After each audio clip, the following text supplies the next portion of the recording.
Olá, amigos, tudo bem? Meu nome é Jefferson e eu vou contar um pouquinho da minha experiência relacionada ao transplante capilar que eu fiz. Por que eu fiz? Por que eu estou fazendo esse vídeo? Porque eu tenho diversos amigos e até mesmo pessoas que nem eram meus amigos, mas que verificando médicos, alunos, conhecidos, até mesmo pessoas às vezes de panificadora, que me atendem na panificadora, o que aconteceu? Ficou careca? O teu cabelo está um pouco estranho no começo, o que aconteceu? E eu falo que eu fiz o transplante capilar e traz uma grande curiosidade, né, no público em geral, porque é uma coisa que atinge praticamente 90%, 80% dos homens e uma percentual interessante também de mulheres que tem algum grau de calvície. Mas principalmente os homens, sempre tem aí um conhecido ou a própria pessoa que tem calvície e tem um interesse sobre esse tema. Por exemplo, poucas pessoas de fato escolhem ficar carecas, né? É uma consequência. E antigamente, há uns 2 ou 5 anos ou 10 anos atrás, era praticamente uma fatalidade, porque era um procedimento muito caro, custava em média aí 30, 40 mil reais, ou se teria que ir para outro país, a Turquia, por exemplo, era um destino muito conhecido desse procedimento. Hoje você faz no Brasil, e em outro vídeo vou falar até minha experiência aqui no Brasil, os valores que eu paguei, valores muito interessantes, e uma qualidade muito boa, né? O tempo de duração, a qualidade do tratamento, o pós-operatório com atendimento muito bom. Então hoje se tornou, e além disso tudo, ainda é um valor que pode ser parcelado. Então, ele se tornou um pouco mais acessível às pessoas, né? Não estou dizendo que é barato, é um procedimento barato, mas é um procedimento mais acessível, né? Se você forçar, se tiver um apoio familiar, ou se de repente você for de uma classe média, hoje você consegue fazer esse procedimento. Então, é interessante já, e a tendência, conforme a concorrência, e conforme o tempo, a mudança de tecnologia, a evolução da tecnologia, também é baratear mais ainda esse procedimento. Mas vamos falar um pouquinho então, agora que eu expliquei por que eu estou fazendo esse vídeo, porque agora que quando me perguntarem sobre isso, falar, olha, eu tenho um vídeo sobre isso, que eu estou falando um pouquinho sobre esse procedimento, eu vou te passar, fica muito mais fácil. Então essa é a justificativa para o vídeo. Então eu vou falar um pouquinho sobre a minha experiência. Por que eu fiz? Bom, vou até colocar algumas fotos, meu nível de grau de calvície, se eu não me engano, era um grau 4. Eu tinha, aqui na entrada aqui, eu tinha uma calvície, até dá pra ver, né, porque o procedimento, você vê que o meu cabelo é mais forte daqui para trás. Esse era o mais forte do meu cabelo. Aqui na frente ele era bem ralinho, eu tinha cabelo, mas ele era bem ralinho, né? Então eu já começava a me incomodar um pouquinho com o cabelo, porque dava para ver todo o meu couro aqui cabeludo, principalmente quando estava um pouquinho molhado, alguma coisa. Eu via totalmente meu couro cabeludo e notava que eu estava ficando calvo aqui já, que eu ia perder esse cabelo. Né, a tendência era eu perder esse cabelo, e as minhas entradas, elas já estavam, olha só, aqui foi feito o procedimento, minha entrada já estava aqui, ó. E desse lado ainda mais avançada, já estava aqui a minha entrada. Então eu estava notando que a tendência do meu cabelo era ficar o quê? Ficar uma ponta aqui do meu cabelo e eu ficar calvo essa parte. Acontece com muitas pessoas, né?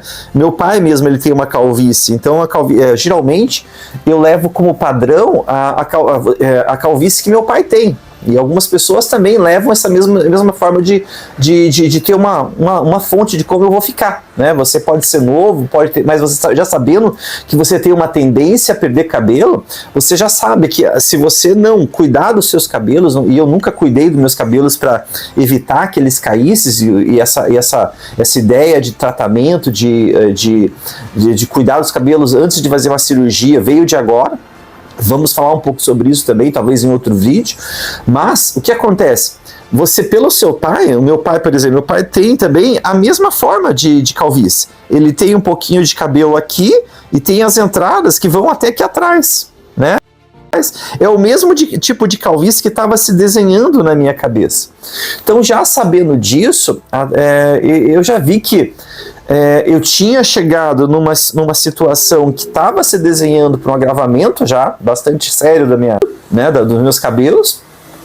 E achei que era necessário começar a pesquisar sobre isso. E é até importante o vídeo, porque quando você se interessa pelo tema, quando você dá o start de você, opa, que procedimento é esse? Qual que é o valor disso? Opa, não é assim tão fora do comum, será que eu, de repente, não cabe, não consigo parcelar e fazer isso daí? Você começa o quê? A visualizar vídeos, né? Hoje, a principal fonte de informação dessas situações que não são jornalísticas, mas são experiências, você consegue hoje no YouTube, TikTok, Instagram, né? Então eu comecei a visualizar, eu verifiquei, assisti, acho que mais ou menos 50, 60 vídeos sobre isso, médicos, pessoas que tiveram experiências, e por isso até mesmo que eu faço esse vídeo, para somar essas pessoas, né, com uma experiência mais recente de agora, de 2024, final de 2024, essa experiência mais recente, quanto mais recente a experiência, melhor porque, né, a região, de repente, também já importa. Eu sou aqui da região sul, próxima a Curitiba, fiz esse procedimento em Curitiba, então tudo isso vai enriquecendo esse tema, mais experiências vão enriquecendo esse tema. Então eu estava notando que estava ficando com esse procedimento, fui alertado que eu estava tendo esse procedimento, que estava perdendo os cabelos, e procurei informações na internet e, por fim, comecei a fazer pesquisas em clínicas. E já chegando, pontuando em pontos, qual foi a primeira situação que eu verifiquei? Verifiquei uma grande gama de valores. Chegou no orçamentos que eu fazia, eu consegui orçamento de R$8.000 até R$25.000 no Brasil, para fazer esse procedimento no Brasil. Então você vê que a diferença era enorme, você encontrava de todos os valores. Então a pesquisa não foi só no valor, mas também você tem que colocar um equilíbrio, lógico. Se você não é rico, né, e eu não sou rico, você pensa, você não ia pagar R$8.000, mas para o cara fazer um serviço porco que você veja, nossa, R$8.000 não adiantou nada, não aconteceu nada na minha cabeça. Então não adianta, o barato é o barato que sai caro, né? Não adianta você pagar R$25.000 e de repente o procedimento não fica bom, ou você vê que você gastou R$25.000 e outra pessoa fez por R$10.000 e ficou igual. Então você se sente, poxa, por que eu paguei R$25.000? Você poderia ter pagado R$10.000. Então tem toda essa história, toda essa situação que a gente vai tratar em outro vídeo sobre isso. Mas, tratando da experiência, como é que foi essa experiência? Bom, de início, eu já escolhi um local, dei preferência para um procedimento que fosse feito por médico, que tivesse um médico responsável pelo procedimento. E a segunda situação que eu estava procurando como uma situação que definisse o local que eu escolhesse é que fosse realizado num hospital, né? Porque o que acontece? Muitos dos procedimentos que você escolhe, que você acha e faz o orçamento na internet, esse procedimento é feito na clínica do dermatologista, ou na clínica, eles têm uma clínica separada que faz esse procedimento. Não, eu dei preferência para fazer esse procedimento num hospital. Por que no hospital? Porque ali tem todo o maquinário, toda a infraestrutura que numa emergência, em qualquer situação, eu conseguisse acessar. Né? Tem outros médicos, tem anestesista, tem toda a equipe médica ali acessória, ninguém ia deixar acontecer nada porque eu teria acesso, eu estava no local, eu estava dentro do hospital, que também é responsável nesse caso, né? Então eu teria uma maior assistência. Então isso foi uma coisa que me fez levar em consideração o local que eu fui fazer o procedimento e se tinha um médico que era responsável. Lógico, já fique sabendo que eu não conheço nenhum caso assim que seja muito diferente disso. Quando você faz esse procedimento, é um procedimento muito demorado e muito repetitivo. Porque pense, meu procedimento mesmo demorou aproximadamente 12 horas de procedimento. Entrei na sala do procedimento aproximadamente 8 horas e saí 8 horas da noite dessa sala. E direto, não parei nem para almoçar, nem para jantar, nem café da tarde. Foi full. Fiquei 12 horas em procedimento, as pessoas saíam para almoçar e tal, e eu ali, vamos continuar, e eu não sentia tanta fome, porque eu estava já com vontade do procedimento ficar pronto, tinha tomado um café um pouco mais reforçado, então nem pensei nisso, estava pensando só no resultado, e 12 horas de procedimento. Então, é um procedimento demorado e o médico não fica ali 12 horas na sua cabeça. Quem faz isso, geralmente, você vai ver que é um técnico, são os técnicos, né?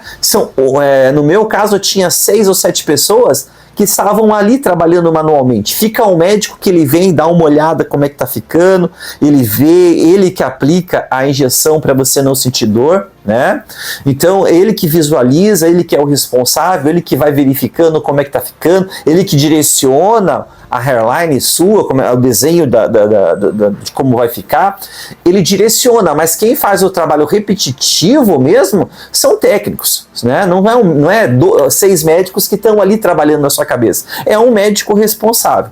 Então a minha exigência foi que tivesse um médico responsável, que eu soubesse que tem esse médico responsável, e assim, que ele fosse especialista nessa área, tive esse cuidado de saber se ele é especialista nessa área, e o terceiro, o cuidado que fosse no hospital. Então consegui essas 3 situações num preço que eu entendi que era um bom preço, custo-benefício para mim. Então cheguei e fiz esse procedimento 12 meses, e como é que é o procedimento depois que você faz? 12 horas, você sai da clínica, você não pode dirigir, porque eles colocam uma injeção ali para você não sentir dor, né? Me fugiu o nome que é quando anestesia, né? Eles aplicam anestesia local, você só sente a primeira picadinha, é uma agulha micro fina, muito fininha.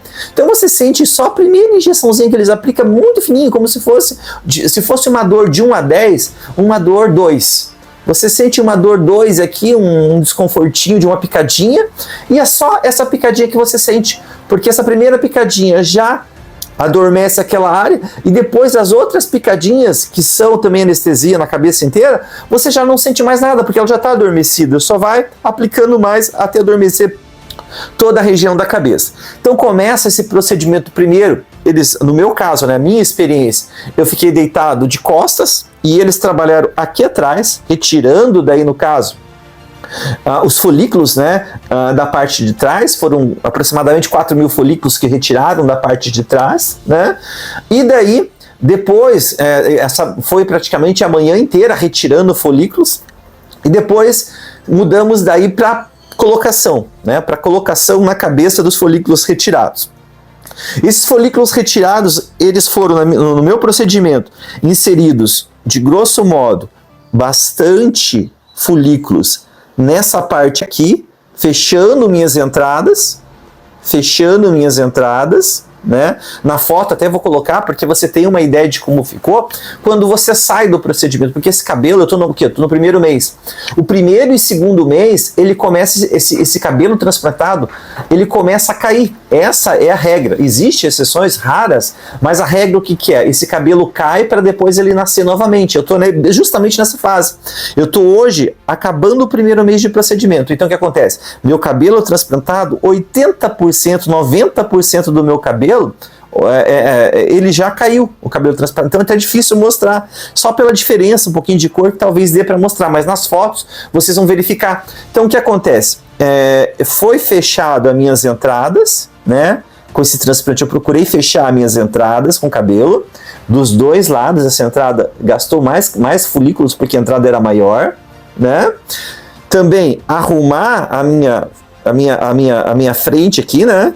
Desenhar melhor a minha frente e também colocar cabelos aqui, para dar uma maior densidade no cabelo. Além disso, também direcionado ao tratamento capilar para cuidar dos cabelos que eu já tenho, né? Para não perder esses cabelos que eu já tenho. Aí entra finasterida, entra minoxidil, aí vem outro vídeo de conversa que talvez a gente possa ter, se for bem aceito esse vídeo. Mas o que acontece? Depois desse procedimento, eles vão colocando folículo a folículo, várias pessoas trabalhando ali e colocando folículo, esse procedimento bastante demorado. Então, por uma média, esse procedimento aí, o final desse procedimento acabou aproximadamente 8 horas da noite. Então acaba esse procedimento, daí eles te liberam, eles não deixam você sair dirigindo do hospital. No meu caso eu saí do hospital, né? Porque como você está com bastante medicamento na cabeça e tal, né? Não é ideal que você pegue direção. Então sempre tem que ir alguém lá buscar você para te levar para casa para descansar. Sobre isso, o mais complicadinho, a minha experiência, foi a primeira semana. Putz, a primeira semana foi judiada. Por quê, gente? Porque a primeira semana, principalmente os primeiros 3 dias, se você tem que dormir com a cabeça para cima, eu usei daí aquele travesseirinho de viagem, sabe? Que fecha aqui e você fica com a cabeça para cima, e você tem que dormir com a cabeça para cima para não encostar nem do lado e nem em cima, e coloca os travesseiros assim e fica com a cabeça meio no ar assim, sabe, só com o travesseirinho aqui no pescoço. E eu tenho o costume, gente, e várias pessoas têm também, de dormir de lado, né, e dormir de barriga para cima. Eu tenho uma dificuldade enorme, eu durmo assim na exaustão, assim, sabe, eu durmo, tipo, vou deitar 9 horas, se for para dormir de barriga para cima, eu vou dormir 5 horas da manhã, mais ou menos, na exaustão que eu consigo dormir. Então, essa primeira semana foi bastante difícil. Quem não tem essa dificuldade, consegue dormir de frente, tranquilamente, tem sono pesado, tem um sono bom, tem um bom aproveitamento de sono, não vai ter essa dificuldade, mas quem tem essa dificuldade que eu tenho para dormir de barriga para cima, né, vai ter essa dificuldade um pouquinho na primeira semana. Então a primeira semana é bastante cuidado. Os primeiros 3 dias, no meu caso, estou contando sempre a minha experiência, né, eu saí com a bandagem do hospital, protegendo o procedimento realizado na cabeça. Me explicaram que esses 3 dias é os 3 dias que está mais vulnerável a tua cabeça. Então, além de tudo, eles colocam essa bandagem até mais para ter uma proteção acessória, porque esses 3 dias está praticamente aberto onde eles colocaram o folículo. Então é necessário que o cuidado seja 100% ali, de não ficar mexendo, de não ficar batendo acidentalmente. Então essa primeira semana foi bem complicado. Depois dessa primeira semana, primeiros 10 dias, eu esperei até 15 dias, se eu não me engano, 10 dias, 15 dias, daí eu comecei a dormir já de lado já, e daí foi mais ou menos tranquilo para mim. Outra dificuldade que eu senti também é a dificuldade dos primeiros 15 dias, a cabeça fica muito estranha, fica bem falsa a cabeça, porque você sai, pô, todo mundo te conhece, de repente você sai, tá cheio de cabelinho aqui e tá tudo arrumadinho o cabelinho.